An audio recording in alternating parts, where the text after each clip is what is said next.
23 मार्च 1987 को हरिद्वार, जहाँ पर हर की पौड़ी है और गंगा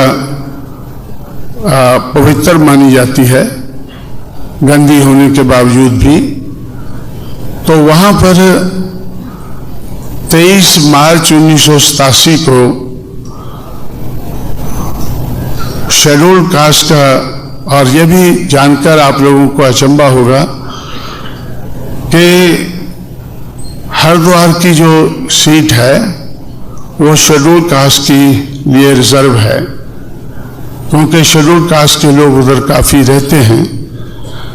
इसलिए 23 मार्च 1987 को वहाँ जब उपचुनाव हुआ, जो शेड्यूल्ड कास्ट मेंबर पार्लियामेंट था वो मरा, तो उसके बाद उपचुनाव हुआ पार्लियामेंट का।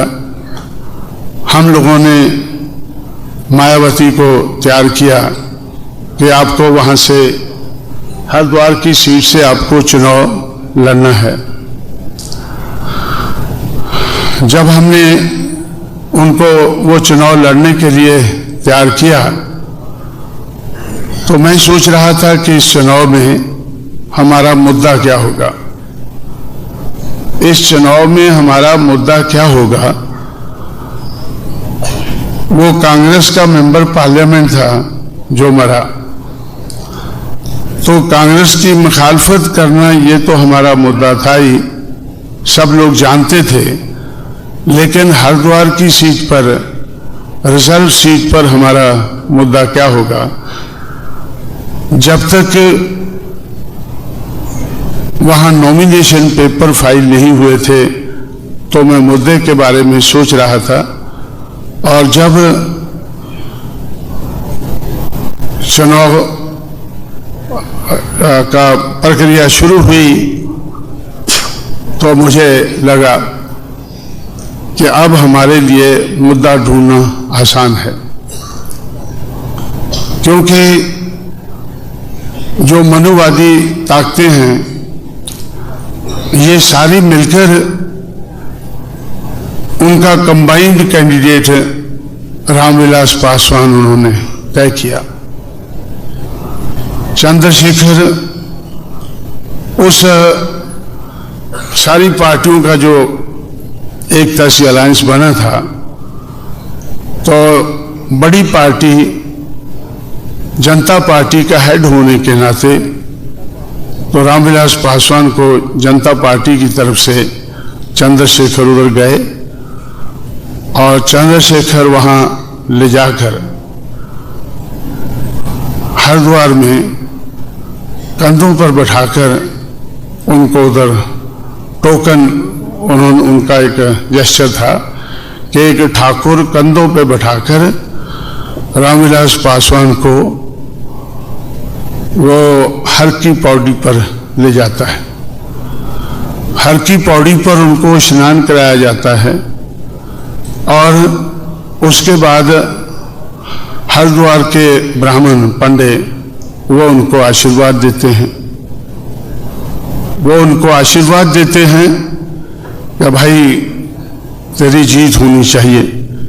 एक ठाकुर कंधों पर बैठा के तेरे को पालकी की तरह से इधर लाया है और पंडों ने आशीर्वाद दिया है गंगा जल पे, गंगा जल से हर की पौड़ी पर स्नान करने के बाद।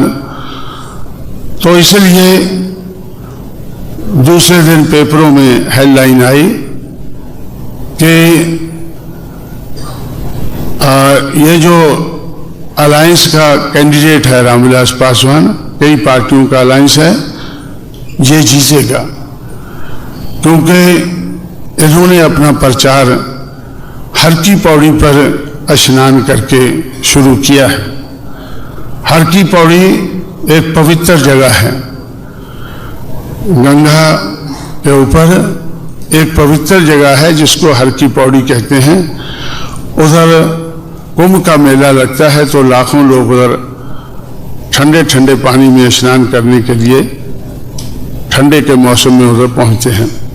तो इसलिए रामविलास पासवान की जीत निश्चित है, क्योंकि एक ठाकुर उसको कंधों पर बैठा के लाया और हर की पौड़ी पर उसको स्नान करा के पंडों ने उनको आशीर्वाद दिया है, ब्राह्मणों ने आशीर्वाद दिया है, इसकी जीत निश्चित है।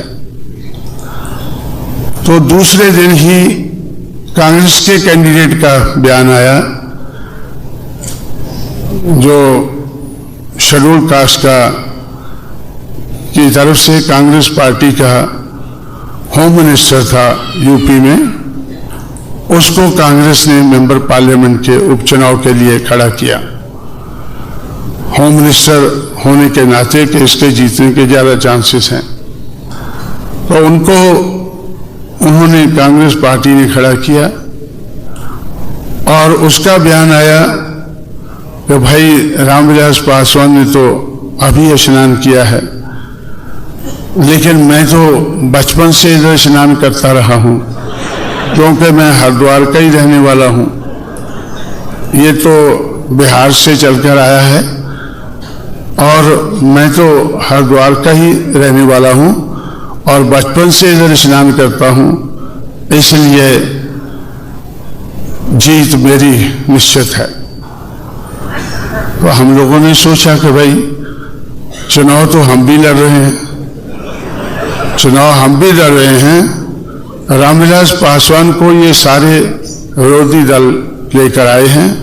चंद्रशेखर नंगा होकर धोती लगाकर, पूरा नंगा नहीं हुआ, धोती लगाकर, तो कमीज वगैरह उतार कर वो इसको उठाकर उधर नहाने के लिए आया और उस वक्त पैसा लगाने के लिए तो ये एक और ब्राह्मण है, ये कर्नाटका का एक ब्राह्मण है ना जो मुख्यमंत्री रहा उधर, हेगड़े, तो हेगड़े भी साथ में था, हेगड़े भी उसके साथ में था। वो पैसे की थैलियां वो लाया था और ये आपका मधु दानवत है वो भी साथ में था। ऐसे कई लोग थे। तो उन्होंने रामविलास पासवान को स्नान कराया। तो हमने सोचा कि भाई हमें क्या करना चाहिए। तो जो हर की पौड़ी, तो हमने भी इसी को मुद्दा बनाया कि ये लोग रामविलास पासवान को खड़ा करने वाले लोग और राम सिंह को खड़ा करने वाले लोग ये कहते हैं कि हर की पौड़ी पर गंगा पवित्र है, लेकिन बहुजन समाज पार्टी का कहना है कि हर की पौड़ी पर जहां लाखों लोग अपना बदन धोते हैं वो इसको गंदा करते हैं। इसलिए हर की पौड़ी पर गंगा गंदी है। हमारी उम्मीदवार मायावती एक फरलांग ऊपर जहां से गंगा आती है, ऋषिकेश की तरफ जिधर से गंगा आती है, एक फरलांग ऊपर स्नान करके उसने पेपर फाइल किए हैं। तो इसलिए अभी ये चुनाव का मुद्दा बना, हरिद्वार के चुनाव का मुद्दा बना कि हर की पौड़ी गंदी है, गंगा गंदी है या चंगी है। तो ये मुद्दा चुनाव का बना और हमारा प्रचार ज्यादातर यही था कि हर की पौड़ी पर गंगा गंदी है। अगर जो लोग इसको पवित्र मानते हैं हर की पौड़ी पर, वो वोट देंगे।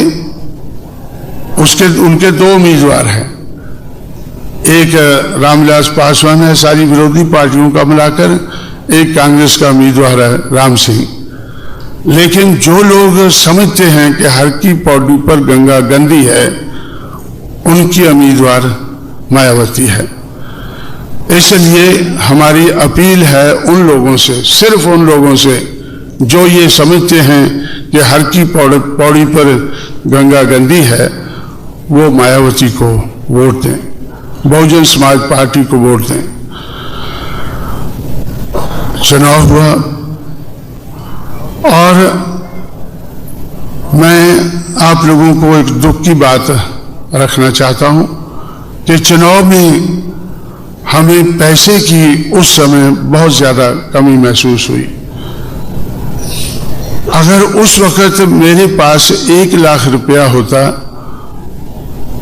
जो 1-1 लाख हराने के लिए मैंने 200 कैंडिडेट को दिया पिछले चुनाव में फरवरी में, अगर 1 लाख रुपया मैं रेज कर पाता तो हम उसी वक्त वो चुनाव जीत गए होते। लेकिन बहुत मेहनत करके सारे देश भर में बामसेफ के लोगों से अपील करके मैं सिर्फ 87,000 रुपये इकट्ठा कर पाया। 87,000 रुपए से हमने वो चुनाव लड़ा। और जब काउंटिंग हो रहा था तो मैं कुछ समय मायावती के पास बैठा था काउंटिंग देखने के लिए, फिर मैं घूमने निकल गया काउंटिंग में, तो फिर मैं रामविलास पासवान के पास चला गया, क्योंकि उधर जब अनाउंस होता था लाउड स्पीकर के ऊपर पहला राउंड, भाई पहले राउंड में राम सिंह को 8,000 कुछ वोट पड़े, मायावती को 8,000 कुछ वोट पड़े, और ये रामविलास पासवान को 187 वोट पड़े, और RL कुरील को 2 वोट पड़े। RL कुरील भी 77 में जनता पार्टी की तरफ से मेंबर पार्लियामेंट था। जनता पार्टी की तरफ से RL कुरील मेंबर पार्लियामेंट था, जो उस एरिया में सर्विस करता था, और रामविलास पासवान भी मेंबर पार्लियामेंट था।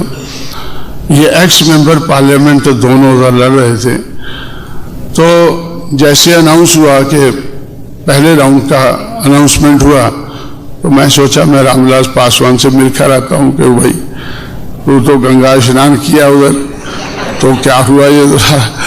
तो मैं गया उनके पास, मैंने सोचा यार गंगा में स्नान करना तेरे को ठीक नहीं बैठा, 187 वोट तो तेरा कुछ भी नहीं है। मायावती को 8,000 मिल रहा है और राम सिंह को 8,000 मिल रहा है। तो दूसरे राउंड का फिर अनाउंस हुआ, तो वो दोनों 15-15 हजार का क्रॉस कर गए, और रामविलास पासवान ने भी 200 का टारगेट क्रॉस कर दिया, और कुरील को 13 वोट पड़ गए। तो मैंने सोचा कि भाई जब वो बैठा था, मैंने सोचा यार भी चाय पीते हैं, थोड़ा बातचीत भी करते हैं। तो चाय मंगाई तो रामविलास पासवान ने, मैं थोड़ा और देखने चला गया इधर उधर। तो जब मैं वापिस आया तो मुझे पता चला कि ये तीसरे राउंड का रिजल्ट अनाउंस होने वाला है। वो सुनने से पहले रामविलास पासवान मैदान छोड़कर भाग गया है। तो उस चुनाव का रिजल्ट निकला कि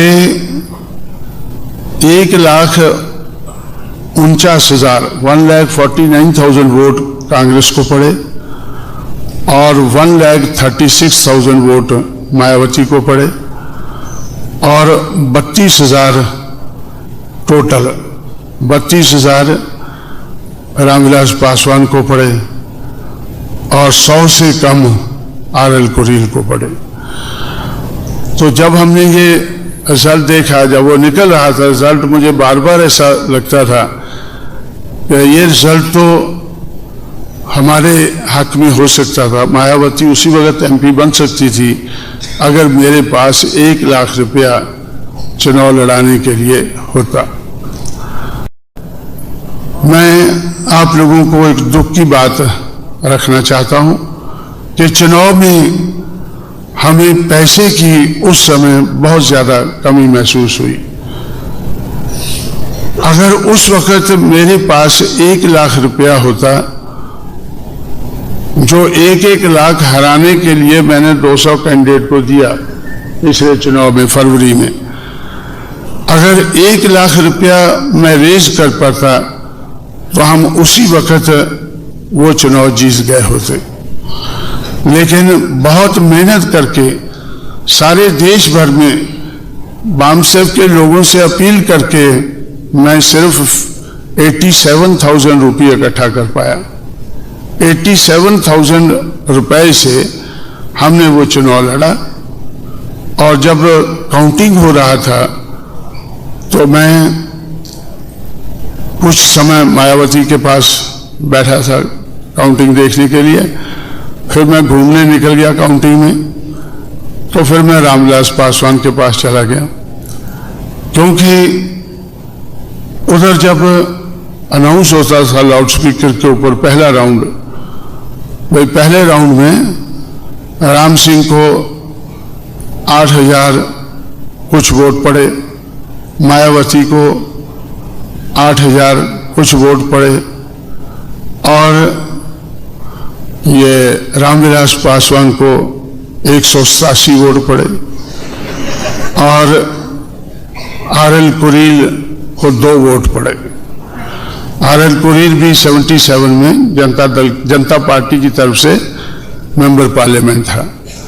जनता पार्टी की तरफ से RL कुरील मेंबर पार्लियामेंट था, जो उस एरिया में सर्विस करता था, और रामविलास पासवान भी मेंबर पार्लियामेंट था।